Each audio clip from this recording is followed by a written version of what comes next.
שלום לכם, כאן מאנימן.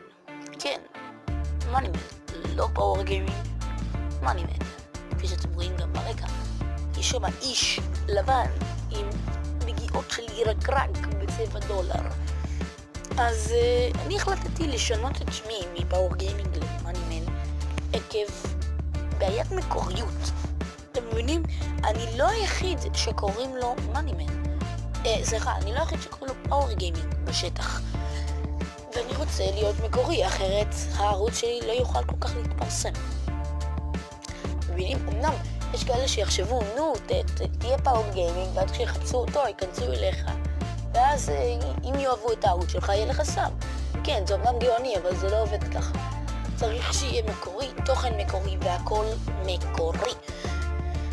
בכלל, העובדה שאני משחק רק בטלפון, הערוץ שלי הוא מתנהל רק בטלפון, אני מנהל אותו דרך הטלפון, אז זה בכלל מקוריות. אני לא מכיר אף אחד שעושה את זה, אבל זה לא מספיק, כי צריך להיות ממש מקורי. גם מבחינת השם, אז השם שלי הוא מהיום The Moneyman. פאם פאם פאם.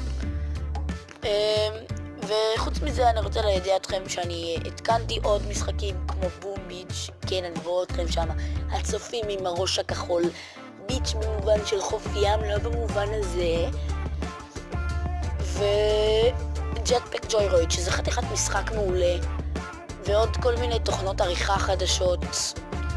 ואני מתכנן גם לפתוח סדרה שנקראת הידעתם, שהיא בעצם סדרה שבה אני אסביר לכם על כל מיני כמו סודות אפלים של משחקים.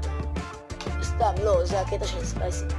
אבל אני אסביר לכם על איך, נגיד, אתם תרשמו לי בתגובה, תסביר איך לעבור את שלב 13 במשחק.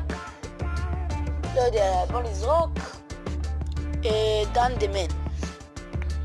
אז אני אסביר לכם איך אני אעשה את זה.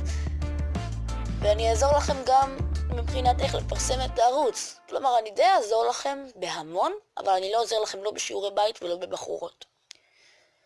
טוב, אז זה היה עדכונים לערוץ. תרשמו לי בתגובות מה אתם חושבים לגבי העדכון, מה אתם חושבים שצריך להוסיף, ואנחנו נתראה בפרק הבא. יאללה ביי!